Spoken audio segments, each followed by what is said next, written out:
Okay, you've been seeing a lot of techniques where we're driving the person to the ground, and that really requires that we have a good idea of how to drop our body weight, really use gravity to our favor, and get the most out of the impact that we can get from the ground. Now, in this particular strike, what I'm doing is initially I want to come in and I just want to snap both those clavicles.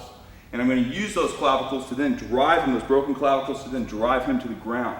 So it requires that when I come in, I'm striking with my heel palms right to the clavicles and grabbing right into him and holding on to him as I'm burying my knee into his groin.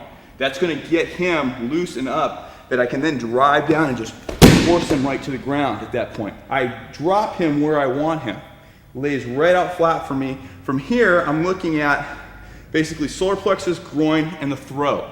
I want to hit all three at once using a single knee drop and then the blade edges of my hands. And how I'll accomplish that is I'll take one step, get right over the body at this point, and I'm going to drop my knee and both of my heel palms at the same time. So I come right down on him. Now, when you're doing this, again, just like everything we've done, whatever you weigh is going to be on this knee at that point. So I got 220 pounds that's going to land right on top of Ron here, so I have to be careful in executing this. So as I come down, what I do is I place my knee in the target area, put a little bit of my weight up as he comes down, and then I just emphasize the strike as I come away. Be very careful when you're doing this. But on the street, you'll be getting right over your target area and just right everything, right on it. He'll come screaming up to that and he'll meet your heel palms in both areas.